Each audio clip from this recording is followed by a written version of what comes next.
know, there's it's more a strong movement-oriented place, you know.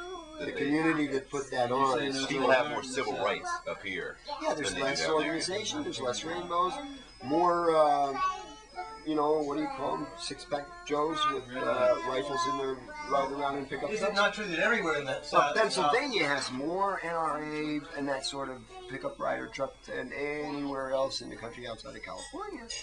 And we had a gathering in Pennsylvania, and we've had regionals there on the old site, and there are large groups like Kindred Spirits that are in the Pennsylvania is a very literate state. Right, exactly. Very literate state. But it's because we live and stay together. It's not because you brought in an influx of some of this from nowhere. And whenever you're bringing in all of it from everywhere to nowhere on the map, you have a huge amount of responsibility for that.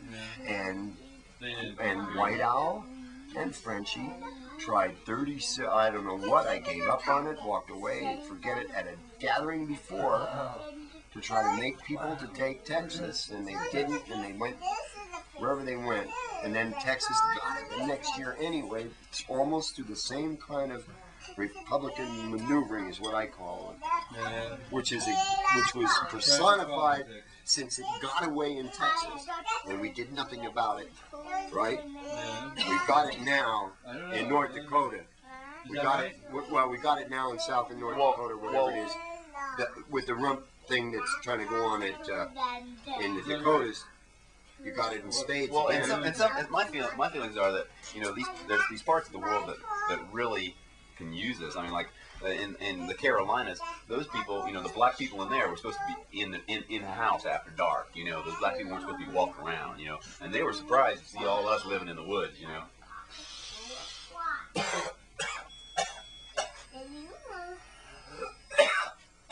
Michael, is it not true that at all the southern gatherings, people were sort of hassle, meaning in some way, including West Virginia, North Carolina, Arkansas, Texas?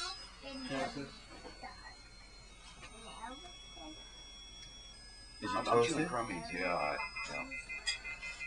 Nobody's home. Michael, would you sort of compare and contrast the level of harassment at West Virginia with North Carolina, with Arkansas, with Texas, if you wanted?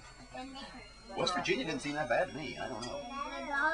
Well, see, I wasn't there when the two women got killed in that period of time, and when the shots were shot. I came right after that. Yeah, me too. And so therefore but I have seen guys that I know are very strong, physically, mentally alert.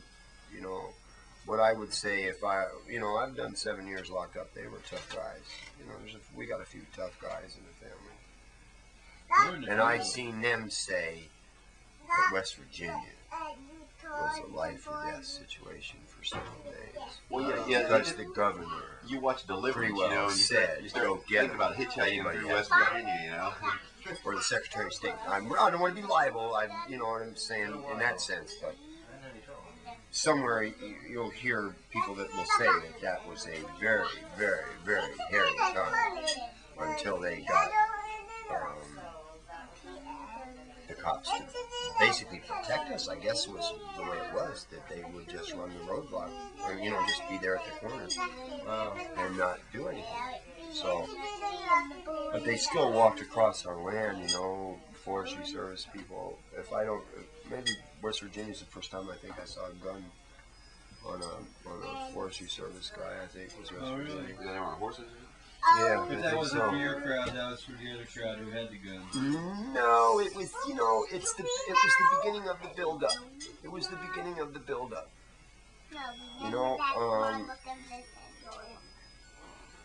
You see, now you ask for it. You have to devise the question that this is the answer to.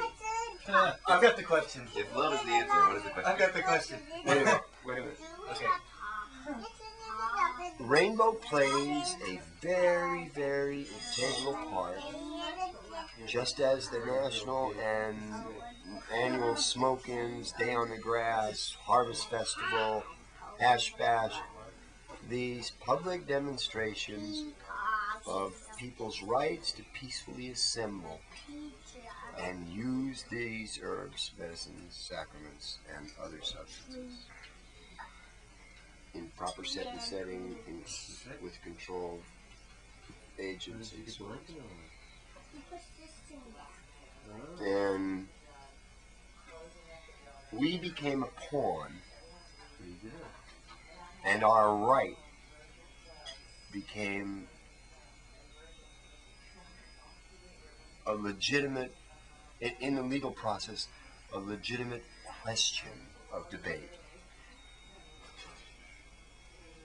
As a result of the multiple use phases of the Interior Department's expansion of its controls over multiple use in the forest and in the interior lands. You understand what I'm saying? Yep. And because of that, as well as the control mechanism that came down through the National Park Services to teach SWAT teams how to deal with crowd control in Washington, and then put a few of them out with us in the woods to check how we are at the same.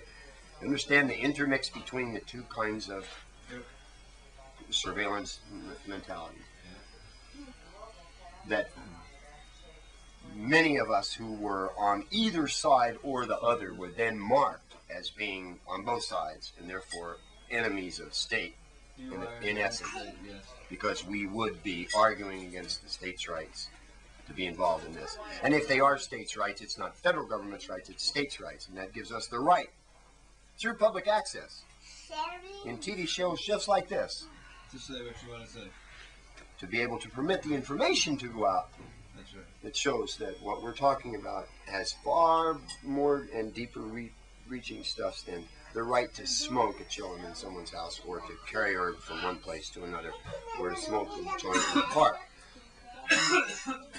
It has to do with whether or not I can have enough in my backyard to make with my ghee, the leaves from which to go in my ghee, so that all winter long I'm not having to eat dairy products that are possibly full of strontium 90 or whatever other kind of thing from Chernobyl and all the other stuff that I've got it, under control, and that I can use, and that by facilitating it in my body internally, I then might actually reduce the number of times or the quantity of smoke that I might put in my lungs, and therefore live to 155 years old doing this same nonsense. Yeah. So in that sense, you understand what I'm saying? It's just like, I feel that we've got a real opportunity sometime to take the issue of public display and public assembly of your constitutional rights and the political process to show your lifestyle at the same time, like the Day on Grass in San Francisco. It's something that should happen everywhere in the country, like Mardi Gras. It does. Or Carnival. You know what I mean? You know what I'm saying? One day is M Day. Go do it. But those days, that day, someday will come. The day that we pull the government out of it will be always remembered as the day Prohibition died once and for all, and that was it.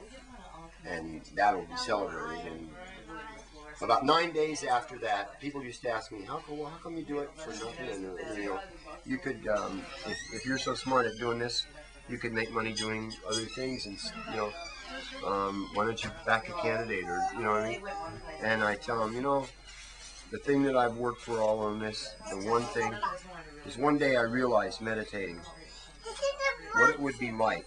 I was tripping on the side of a hill, the mist is coming in from the Pacific, just above Esalen, and I'm thinking what it would be like on the 9th morning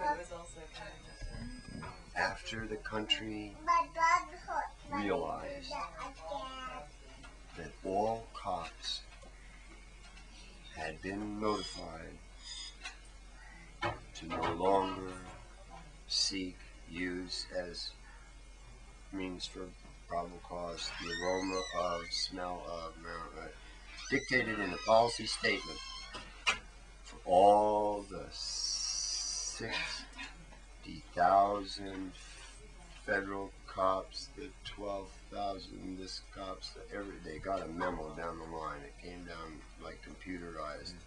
Don't Said, bug the potheads, man. back Leave 'em off, alone. Jack.